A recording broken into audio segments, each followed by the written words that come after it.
My name is Calli Micale. I am a very short white woman in my mid-30s with long brown hair. Sometimes I wear glasses. Today I'm wearing contacts, which are working more or less. I'm wearing a navy blue dress with a white textured line down the middle. My talk for today is Renouncing Possession, Disability, Depression, and Faith in the Thought of Frederick Douglass.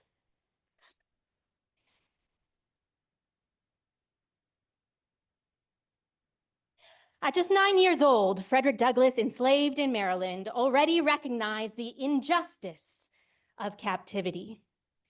His own body bore witness to it. Forced to sleep on the cold floor, he recalls climbing into a cornmeal sack in search of warmth. Unable to fit his feet in the sack, he writes, "My feet had been so cracked with frost that the pen with which I'm writing might be laid in the gashes."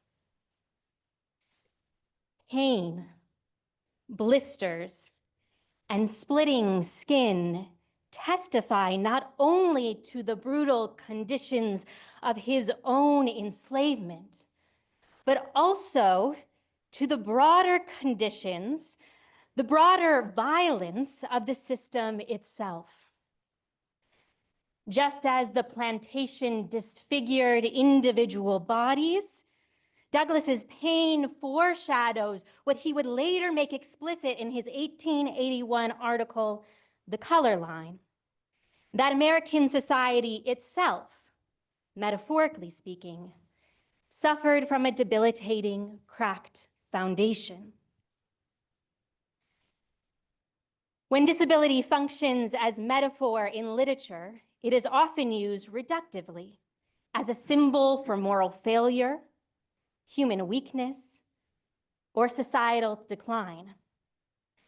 But in Frederick Douglass's autobiographical writings, broken bones, limps, and burns retain symbolic power without erasing lived experience. Douglass's use of disability as narrative metaphor is neither simplistic nor merely illustrative.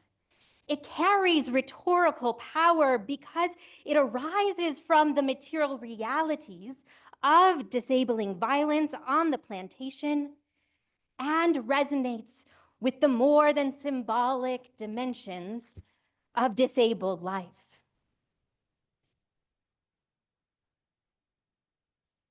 In his autobiographies, disability performs multiple functions. It retains ambiguity, emphasizes difference, and operates, as literary theorist Claire Barker puts it, as a straightforward symbol of unjust social conditions. In other words, the metaphor does not transcend or overwrite the body. It is grounded in it. Slavery inflicted real physical and psychological harm. The symbolic power of disability in Douglass's writing emerges from this material foundation and speaks back to the system that produced such suffering.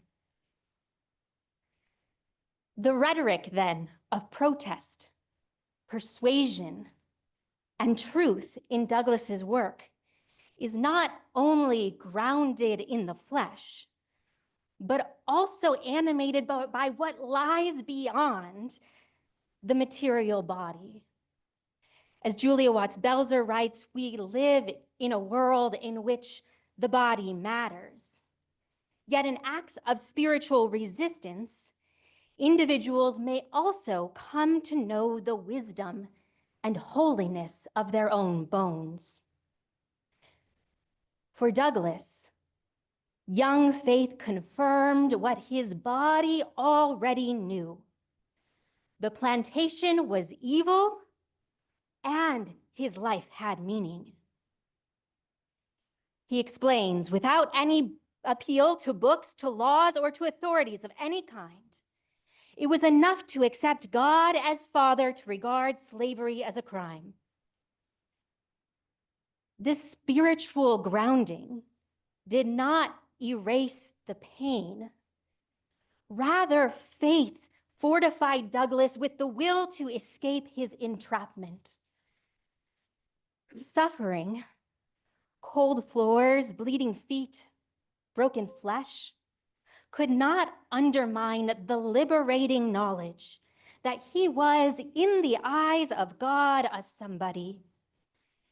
This sacred recognition enabled Douglas to imagine and begin to inhabit a mode of being not determined by the demonic logic of slavery. Together, personal faith and flesh testified to injustice and the possibility of freedom. So this talk advances three interrelated claims about the function of disability in Frederick Douglass's life and writings, with particular attention to how bodies, language, and faith both converge and diverge in his work. First, while Douglass is often celebrated for his emphasis on independence and self-determination, his autobiographies, especially Narrative of the Life of Frederick Douglass, 1845, and My Bondage and My Freedom, 1855, reveal a more expansive view of freedom. The opposite of enslavement his experience suggests is not simply autonomy or self-reliance, but the ability to live in relationship. True freedom includes access to material resources and political rights, conditions that make interdependence and communal belonging possible.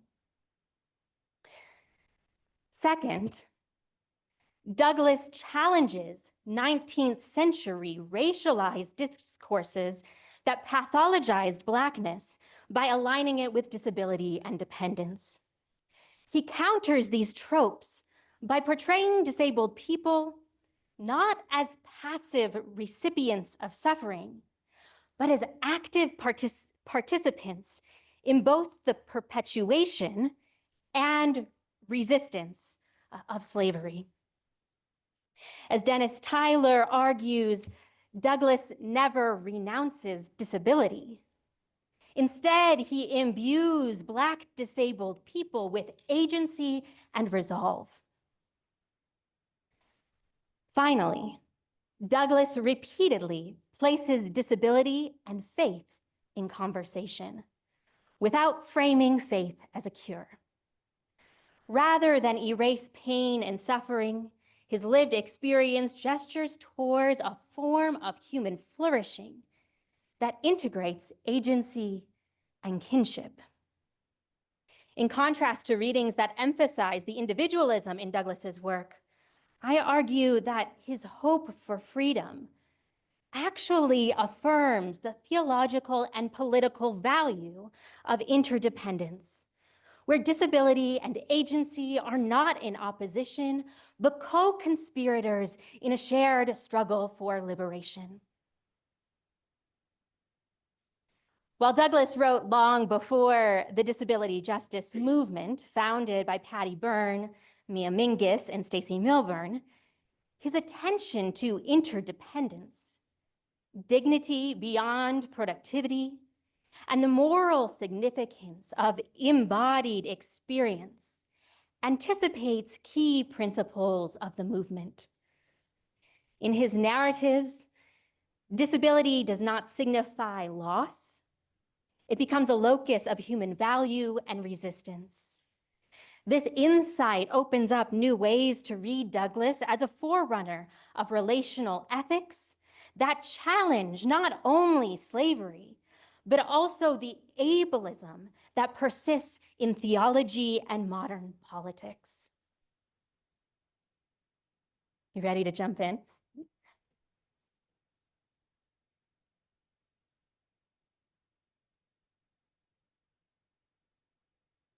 So disability is a thread that runs through antebellum slave narratives.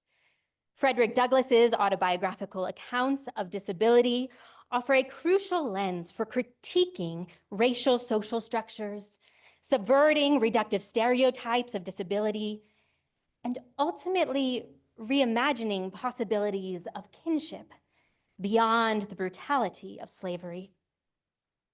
While amputations, burns, and brands on flesh testify to the violence of the system that produced disabled life, these were also embodied records of Black resistance and survival. Douglass's narrative choices resist glorifying harm or the disability it produced. Instead, disability brings injustice to the forefront and motivates resolve. For example, in My Bondage and My Freedom, Douglass recounts witnessing his Aunt Esther beaten so severely by Captain Anthony that she could scarcely stand, a detail that underscores how slavery operated by breaking bodies in order to exert control. And yet, even as this scene marks human limits and exposes cruelty, Douglass's own sympathetic attachment to Esther in that moment offers space in which strength and resistance take root. He writes, "From my heart, I pitied her, and child though I was, the outrage kindled in me a feeling far from peaceful." And Esther had been beaten because she dared to love. Her cries for mercy were rejected, but the fire in Douglass burned. Of course, not just sympathetic attachments, but faith provided strength needed for resistance. Enslaved people, including Nat Turner, Phyllis Wheatley, and Harriet Tubman, took up Christian teaching and made it their own. They found messages of affirmation, hope, and freedom in the very religious texts used to justify their captivity. Personal faith helped fashion lives that far exceeded determination by oppression. Surprisingly understudied, the convergence of disability and faith in slave narratives is striking. Images of disability place side by side cries for a balm in Gilead disturb. So if Aunt Esther exemplifies how bodily harm can awaken moral clarity, other figures in Douglass's narrative trouble lines between victim and agent, resistance and complicity. Nowhere is this more apparent than the figure of Dr. Isaac Copper, whose disabled body surprisingly becomes a site of both spiritual authority and moral distortion under slavery's corrupting logic. Frederick Douglass depicts Dr. Isaac Cooper, who he calls an enslaved cripple, as disrupting oversimplified notions of disability, while exposing what Douglass later calls sham religion and its involvement in debilitation. Even though Copper's physical disability might conventionally mark him as vulnerable or weak, Douglass portrays him as a figure of paradoxical authority and intelligence, a powerful doctor who cures the sick with Epsom salts and castor oil, healed the soul with the Lord's Prayer and hickory switches, and who, despite an inability to work, was no sluggard. That's Douglass's language.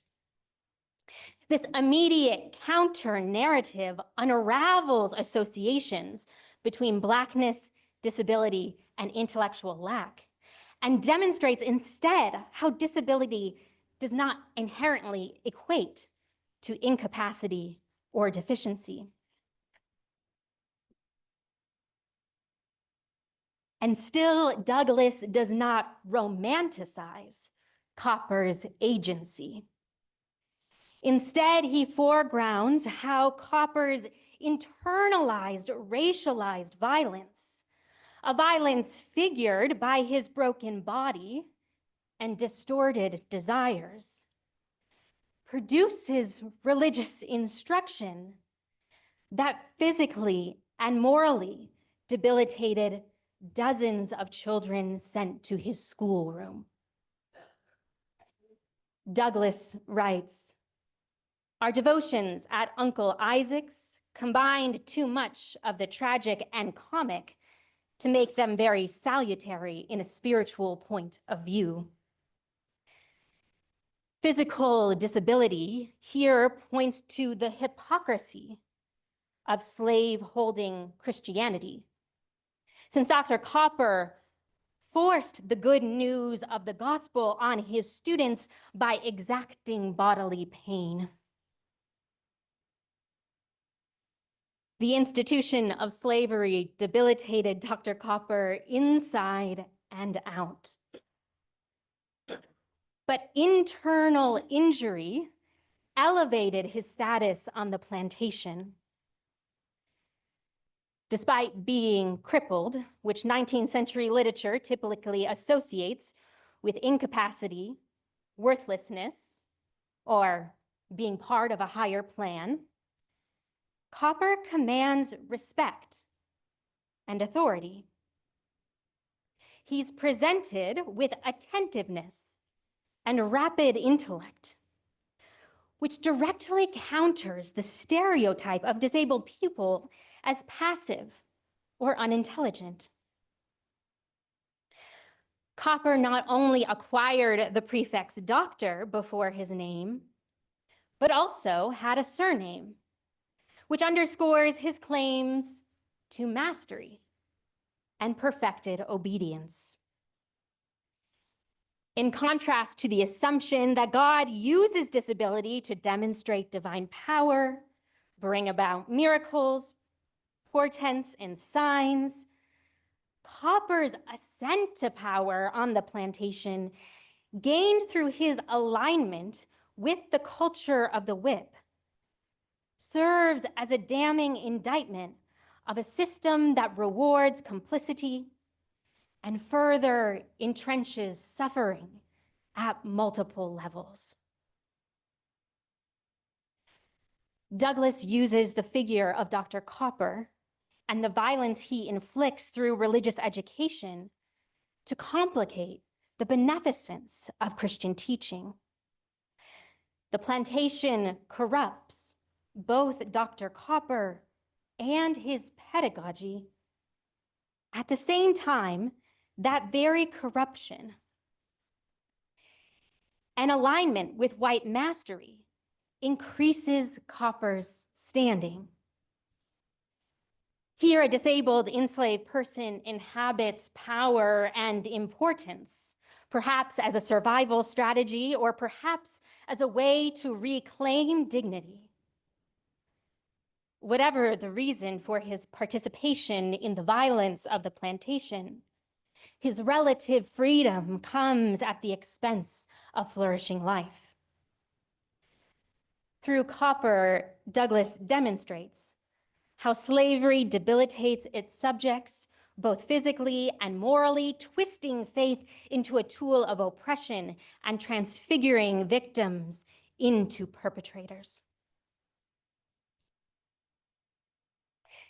Yet Douglas does not allow this portrait of corrupted faith to stand unchallenged. His writing repeatedly returns to instances where personal conviction, shaped by suffering, empowers enslaved people toward acts of radical imagination and resistance, such as the case with his cousin Henny Bailey, whose story reveals how beliefs in the disposability of disabled people and familial severance under slavery, combined with a spiritual awakening that fueled Douglas's own yearning for liberation. So the image on the slide you see here is a first edition image from one of his autobiographies, The Life and Times. This is the latest of Douglas's autobiographies, and it underneath the image it says the last time he saw his mother. This is a part of the autobiography where Douglas is describing the way in which slavery separated families and the very young age that he was when his mother was taken from him.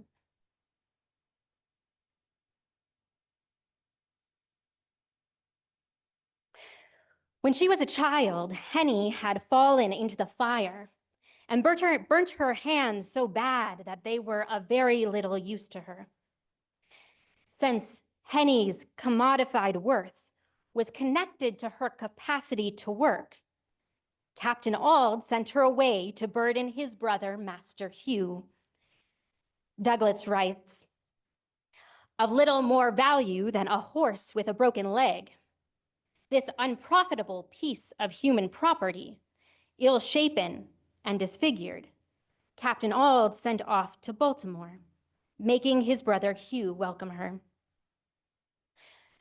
Master Hugh, too, quickly determines he has no use for a crippled servant and returns her. Captain Auld then leverages Douglas himself as a bargaining chip, saying if he cannot keep Hen, he shall not have Fred. This experience of maltreatment and marketplace makes Douglas once again a witness of how white Christianity and slave-holding piety rationalized cruelty, severed kinship ties, and degraded disabled people. His understanding of family and faith begins to shift. No longer transmitted through blood ties or social roles, he writes, no longer transmitted through blood ties or social roles, faith, true faith, becomes a radical departure from the structures that naturalize subordination. He writes, my attachments were now outside of our family. They were felt to those to whom I imparted instructions, and to those little white boys from whom I received instruction. The thought of leaving these dear friends greatly troubled me. His relational bonds were now formed across lines of race and class, sustained by mutual instruction, solidarity, and the shared pursuit of knowledge. Recognizing that enslavement would forever be a barrier to investing in and deepening these relational networks, Douglas forms right then and there a plan to escape from slavery.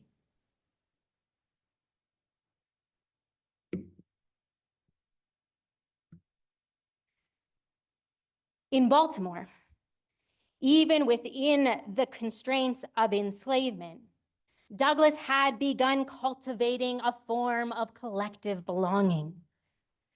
Black and poor white children gathered, showed up for one another, exchanged lessons, and strengthened one another in body and mind. Douglas traded bread for reading instruction, offering what he had and receiving what others could give. These early acts of reciprocal care and shared intellectual growth stood in stark contrast to the plantation's logics of domination and disposability. It was not rugged individualism, but communal interdependence that gave rise to his plan to escape. The sacred space of communal knowledge and kinship incited creativity and put in motion steps toward liberation. Taken together, Douglas's masterful deployment of disabled figures like Aunt Esther, Dr. Copper, and Henny Bailey serve multiple functions. They challenge the moral order of the plantation, critique the hypocrisy of white Christianity, and open toward new forms of relationship grounded in collective survival. Unlike reductive 19th century portrayals, think of Dickens' Tiny Tim, these depictions also demonstrate Douglas's refusal to attach innocence or passive victimhood to the disabled body. Instead, he imbues these figures with complex activity and resourcefulness, directly undercutting prevalent stereotypes of disability as incapacity and worthlessness. Furthermore, by grounding disability in lived materiality, Douglas transforms these bodies into powerful sites for condemning the institution of slavery itself, a system born from a diseased white Christian imagination.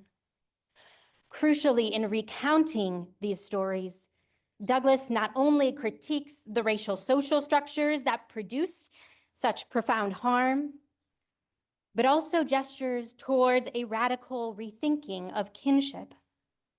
The shared vulnerability and systemic dispossession revealed through disability become a catalyst for imagining and striving towards forms of communal belonging and liberation that redefine human value beyond the brutal logic of enslavement.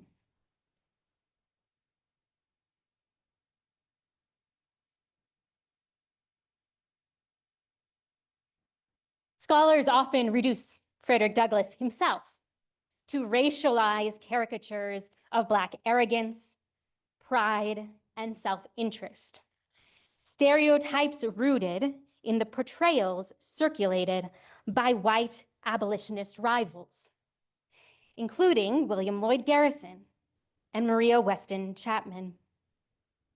These portrayals were reinforced in part by Douglas's own lecture, Self-Made Men, in which he extolled the virtues of hard work and individual willpower, irrespective of social or material conditions.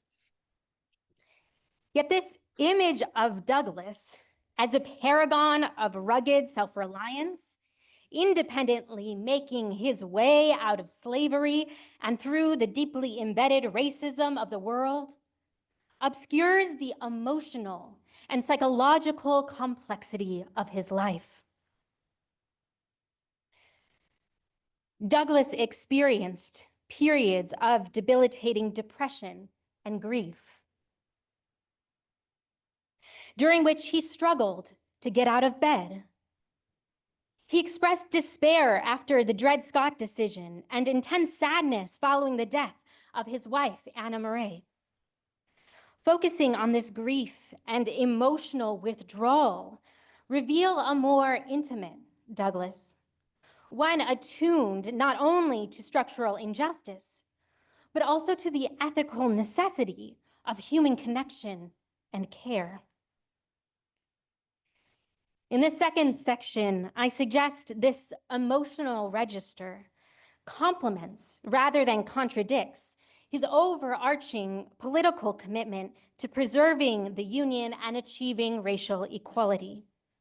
In fact, my suspicion is that his political commitments were not only intellectual or strategic, they were also effective, grounded in a desire for belonging, restoration, and relational integrity. even if Douglas himself never acknowledged this dimension in any sustained way in his more formal arguments. And so challenging medicalized assumptions that depression distorts perception, I propose that Douglas's depression, grief, and melancholy, marked by retreat from public life, offer significant political and ethical insight.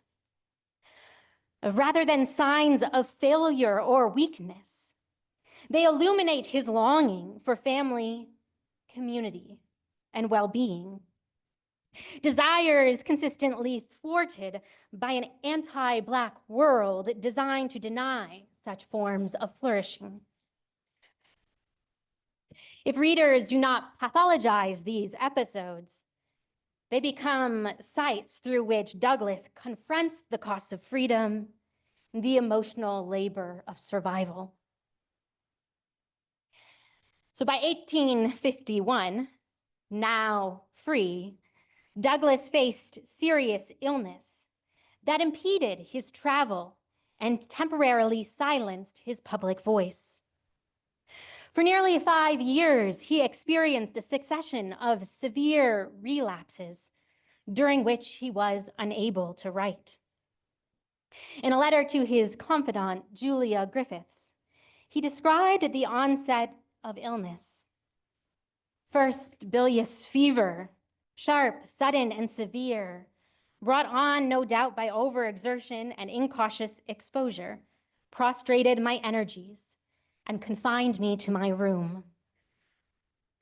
Julia later reported that Douglas was extremely depressed, quite unwell, and unfit for the office. Economic strain exacerbated his illness and depression. Confined to bed, Douglas could not support his family through lectures or writing. As historian David Blight observes, in the psyche of every self-made man roiled the nightmare of chronic insecurity in the volatile marketplace. The very ethos Douglas was celebrated for, self-made independence, became a source of psychic entrapment. Gendered expectations of provision, productivity, and stoic perseverance compounded his suffering, revealing how physical freedom did not exempt him from the embodied toll of capitalism and patriarchy. Even as a free man, Douglas remained ensnared in social systems that valued him primarily for his labor and public voice. What is perhaps most surprising is that in the midst of this emotional and physical crisis, Douglas turned inward toward faith. Julia noted with some alarm that Douglas began singing hymns and reciting psalms late into the night, behavior she described as signs he was going crazy. But what if we read this not as madness, but as spiritual reckoning? At a lecture in Providence, he urged abolitionists to pray, meditate, and foster love. He worried aloud that his relentless critique of slave-holding Christianity had eroded his own reverence for God. In this period, depression seemed to manifest not as despair alone, but as spiritual longing for connection, for depth, for a moral order untouched by the violence of this world. If we consider this time not as aberration or rupture, but as an aperture, an opening for profound insight, then Douglas's spiritual crisis unveils the limits of the self-made man. His vulnerability points to the necessity of spiritual community, mutual care, and relational grounding as vital to both political movements and personal endurance. Depression here becomes a form of knowledge, not the antithesis of reason, but a means of perceiving what the dominant order obscures. Namely, that no one survives, resists, or transforms society alone. This is what disabled activist, scholar, and author Eli Clare deems a brilliant imperfection, a recognition that the body's limits, pain, and difference are sites of knowledge. From this perspective, depression offers political clarity about the structures that harm and the material and psychological conditions that make life possible.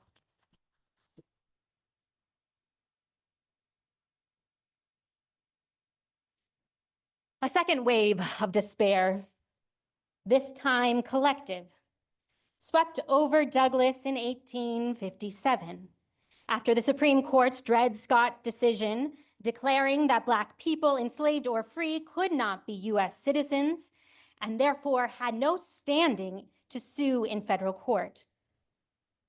The court also declared that Congress lacked the power to ban slavery in federal territories, a profound denial of Black humanity. Frederick Douglass called the ruling a vile and shocking abomination. He addressed the American Abolition Society with a palpable sense of loss, saying, "How deep is the misfortune of my poor, bleeding people? I own myself not insensible to the many difficulties and discouragements that beset us on every hand. They fling their broad and gloomy shadows across the pathway of every thoughtful colored man in this country." Speaking from a place of shared grief, he laments, "With an earnest, aching heart, I have long looked for the realization of the hope of my people. I've sought in my humble way to penetrate the intervening mists and clouds and perchance to descry in the dim and shadowy distance the white flag of freedom, the precise speck of time at which the long and 2 millions rise from the foul grave of slavery and death." Here, Douglass epitomizes what Anne Svekovich describes as depression's historical dimension. She argues that depression is not just a biological phenomenon, but an experience traceable to histories of colonialism, genocide, slavery, legal exclusion, and everyday segregation and isolation that haunt all of our lives, with symptoms that flare up in the face of injustice. Douglass's despair was not only personal, it was communal, intergenerational, and politically charged. It became a spawning ground for resistance, what Douglass thought of as a necessary reckoning to initiate the Civil War. Rather than a mysterious happening, his despair was a productive corrective to a naive politics of hope, even as a more sedated hope remained. In fact, shortly into the same address, Douglass's tone pivots. He exclaims that the Supreme Court of the United States is not the only power in the world. The Supreme Court of the Almighty is greater. And furthermore, to decide against this right in the person of Dred Scott is to decide against God.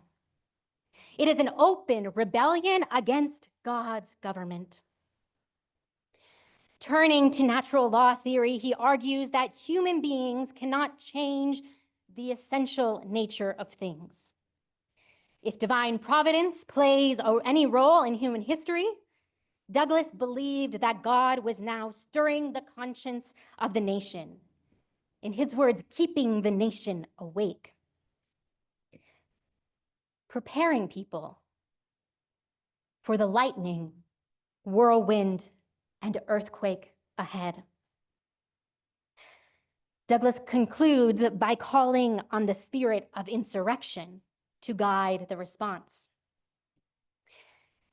Interestingly, whereas white Christians deployed the hermeneutic of providence to reimagine the plantation as a technology of empowerment and strengthened that which would strengthen the impaired Black soul, Douglas uses providence to witness to God's intervening work, a radical renouncement of white possession.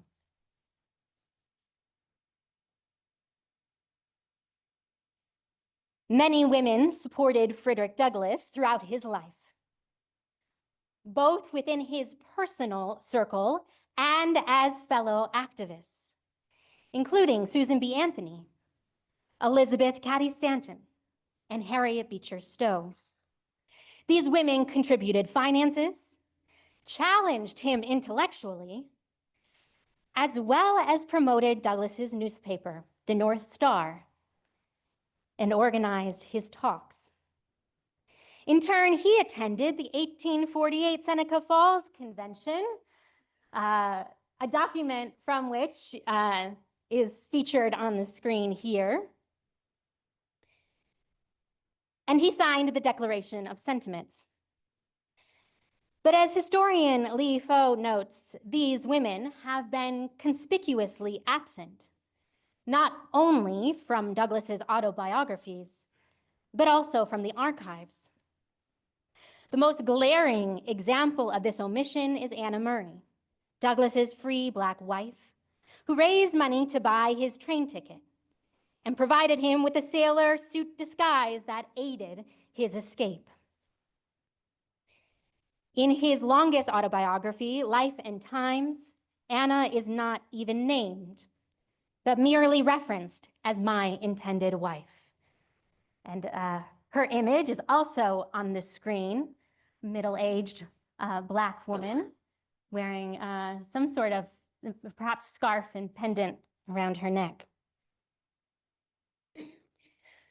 Her figural absence, however, does not reflect, it would seem, their relationship.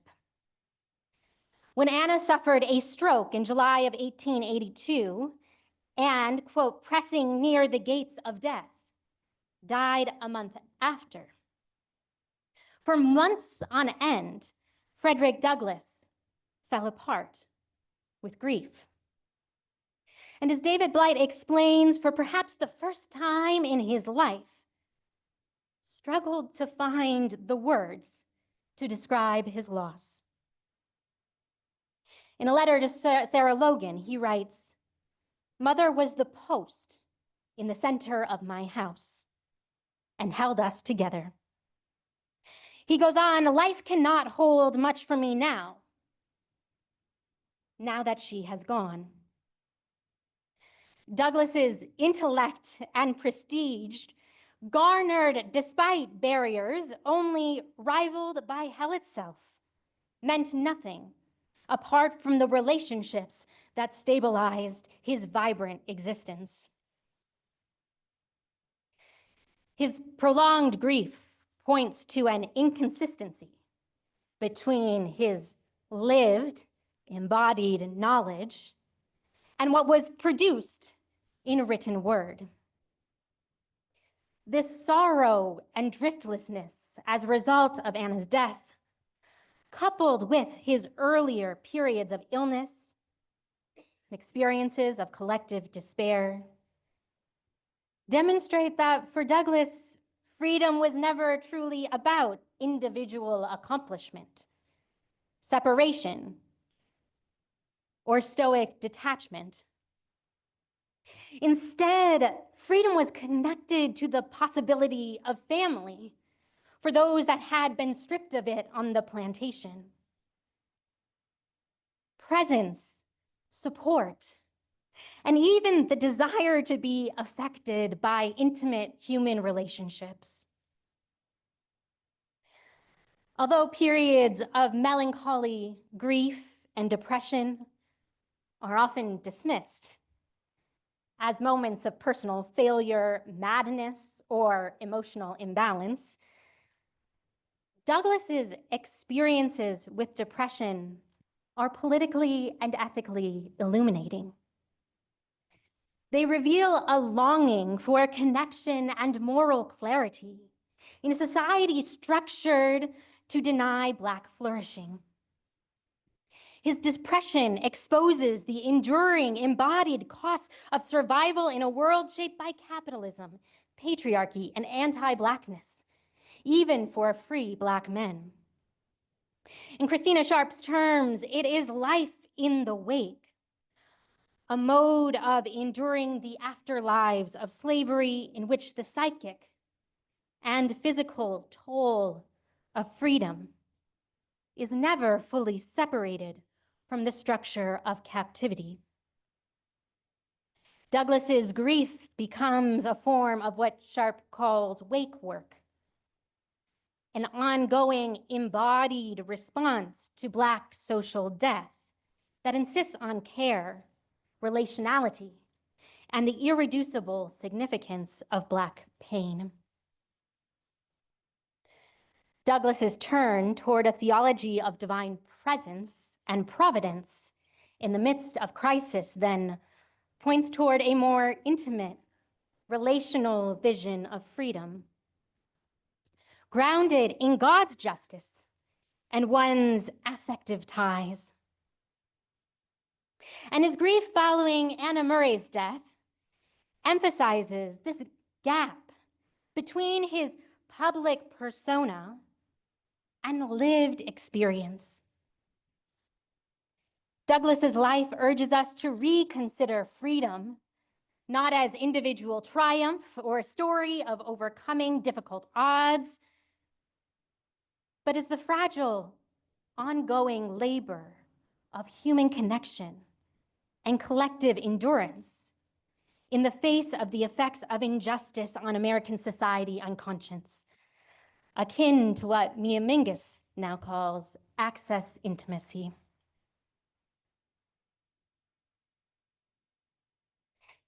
In her brilliant book, The Cultural Politics of Emotion, Sarah Ahmed argues that emotions show us how power shapes the surface of our bodies as well as worlds. She describes feeling as a form of cultural politics and critique. Metaphor for her is the gateway into the emotionality of texts, understanding their effects on what's beyond the page.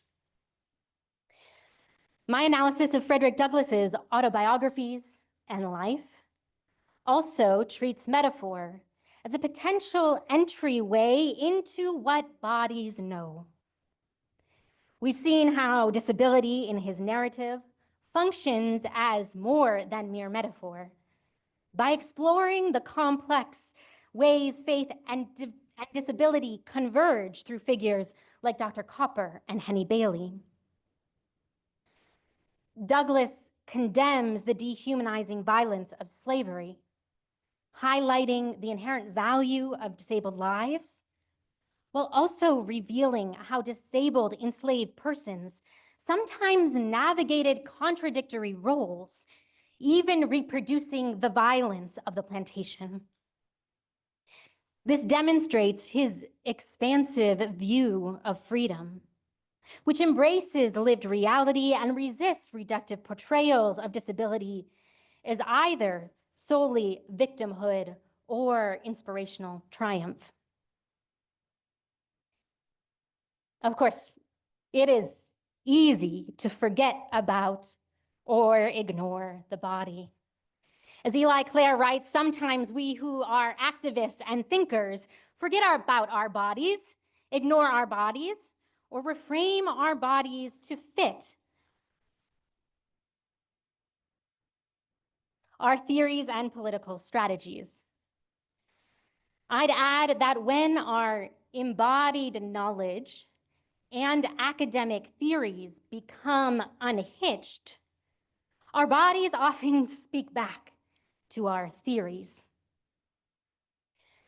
The contradiction in Douglas between his emphasis on being self-made, free from determination, and the undeniable reality of his personal pain, depression, and need for connection, evident in his correspondence and profound grief for Anna Murray, point towards an alternative politic.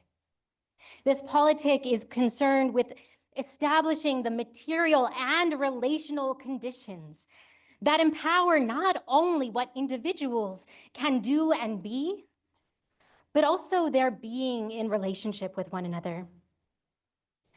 Attention to depression, despair, and melancholy is a site of generative theorizing, resists a narrow restriction of increased quality of life to improved familial and interpersonal relations.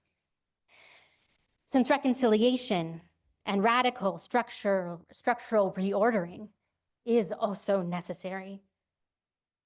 Attending to the material realities of disability, the insights of embodied knowledge, and the necessity of interdependence, we can more fully grasp the radical depth of Frederick Douglass's vision for liberation. A vision that remains powerfully relevant for challenging ableist and individualistic logics in our own time. So thank you. That I will open it up for questions.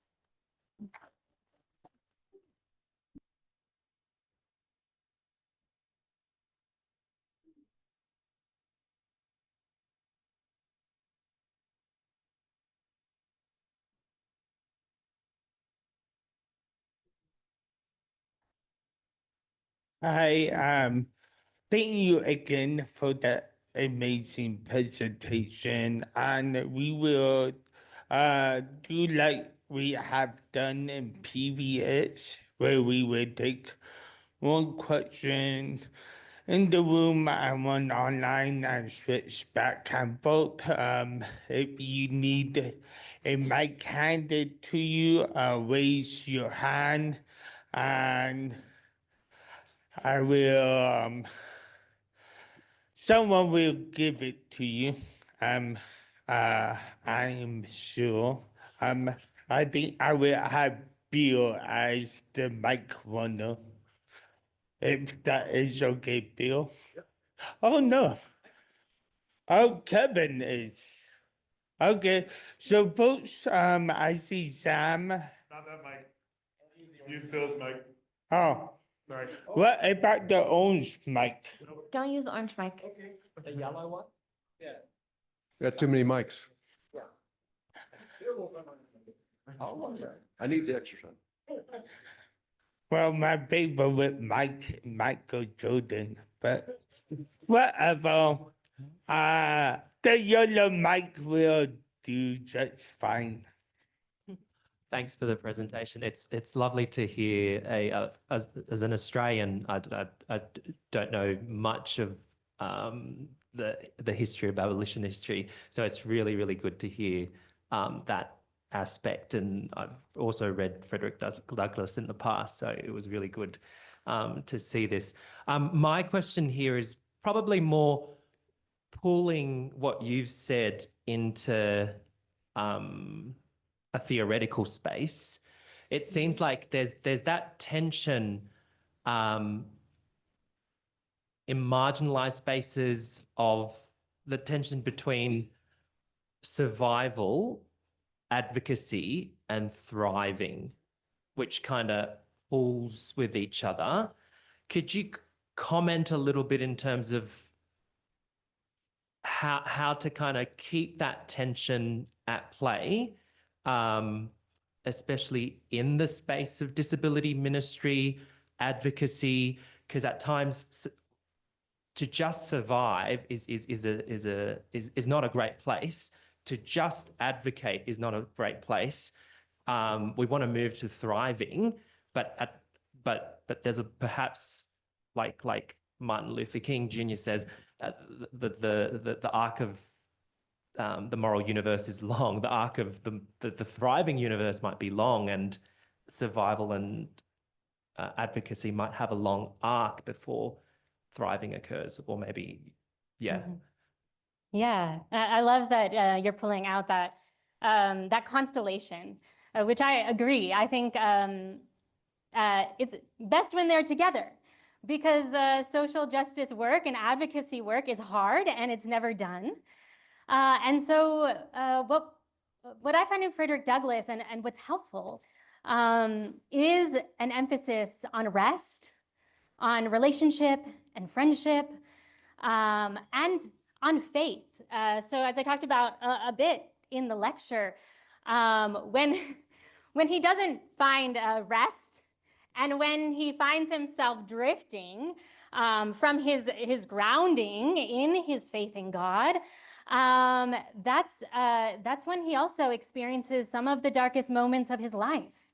But it's in that, to use the great, to reference perhaps Dolores Williams, it's in that kind of wilderness experience that he returns to his faith, singing hymns and psalms, reconnecting with friends and other activists, that really then sustains him for the long road.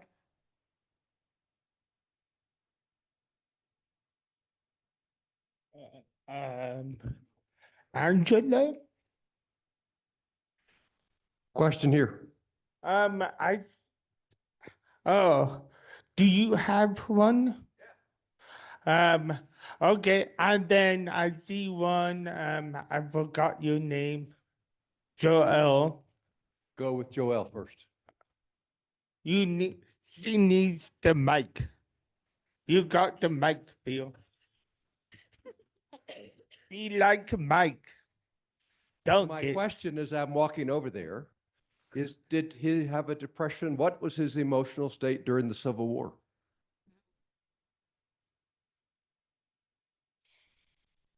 Yeah, Frederick Douglass, at least in theory, right, argued that the Civil War was absolutely necessary, he believed, and situated within his view of divine providence as part of God's plan for bringing the nation to a place of racial equality.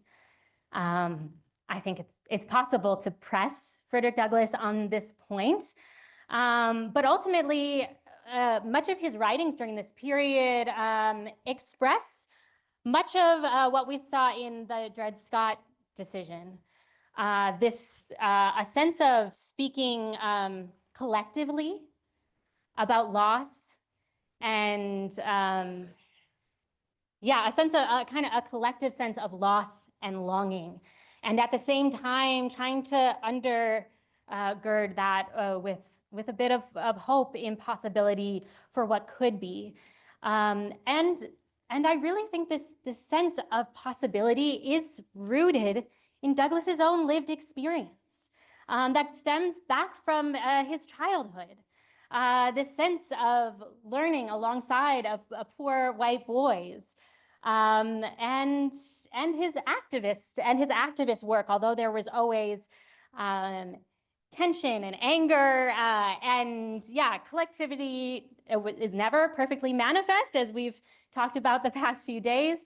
That at the same time, he saw kind of glimpses of a future rooted in inequality. So 2 days ago, or maybe it was yesterday,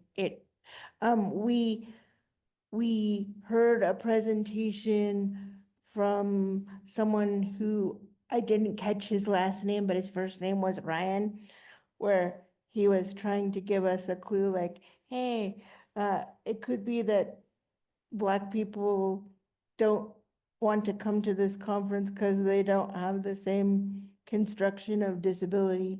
I've been thinking about that and puzzling on that since then. And the example of Frederick, because there's distance between his experience of being alive and this moment, and then your analysis kind of are all colliding in my head.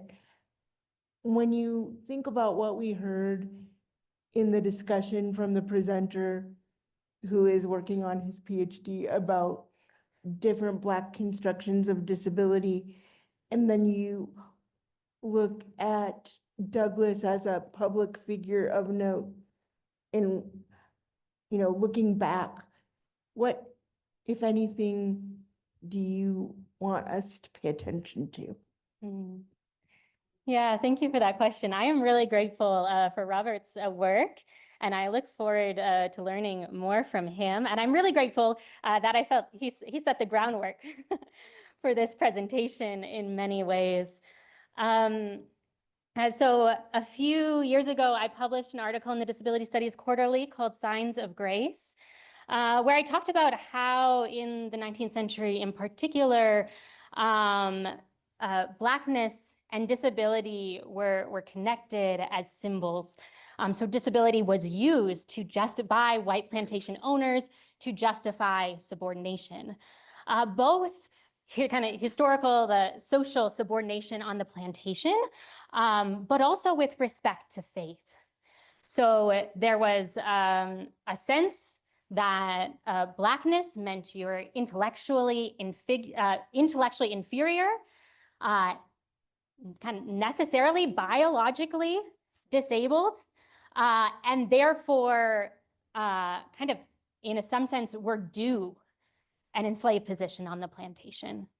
And this is all constructed inside of a Christian theological imagination, as Willie Jennings calls it. And so Frederick Douglass, one of the reasons I so appreciate his work is because he's receiving this narrative, taking it up, but also offering a counter narrative or a counter story, as some disabled scholars would call it, for thinking disability and Blackness together, not as what happened throughout the 20th century, denial or rejection of disability, but really rethinking what it means to live a Black disabled life.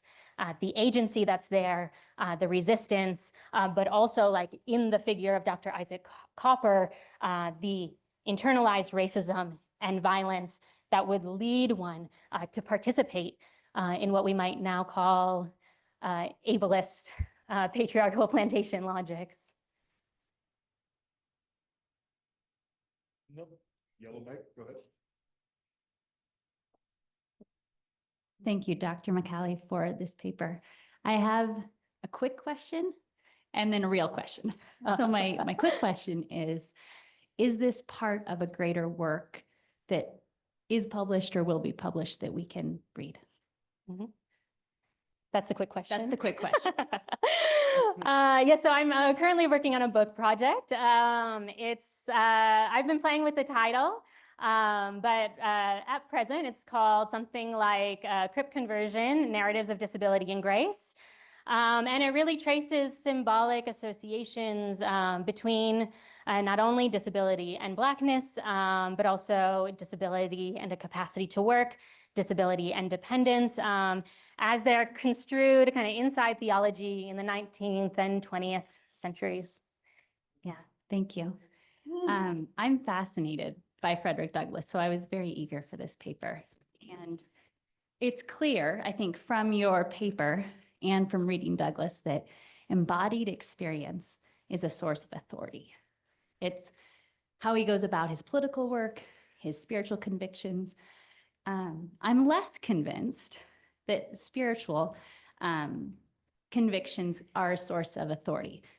I know you mentioned some of his disdain or discouragement about how especially institutionalized Christianity was used. So my question is, given that he believes so strongly, your claim, the opposite of freedom is relationship, how does the role of the church, which he dismissed, or the role of a spiritual community kind of at large, what role does faith play as an authority in relationship? Is it institutionalized?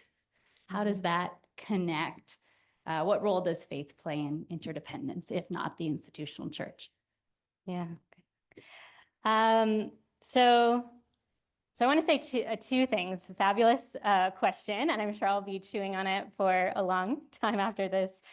And the first, actually, a shout out to Becca's workshop yesterday, because much of what this paper is moving towards is a way to think about really stories, the stories that we tell about disabled life, how it connects with our embodied experience, and the ways in which those stories often come undone or detached from embodied life.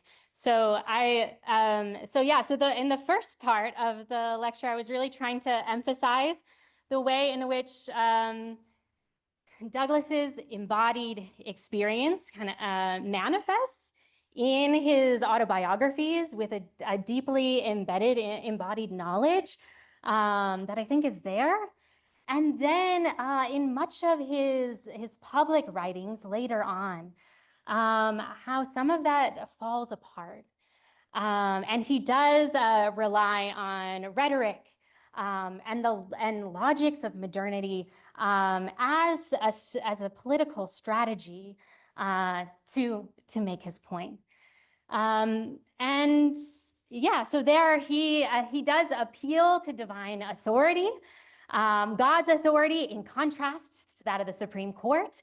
And it's, I suppose it's a question to ask whether that's all rhetoric, or whether there is some deeply held personal belief at work. What is clear, I think, in his letters is that he does have a robust spirituality that develops throughout his life that really contests the white Christianity that's being received by the dominant culture.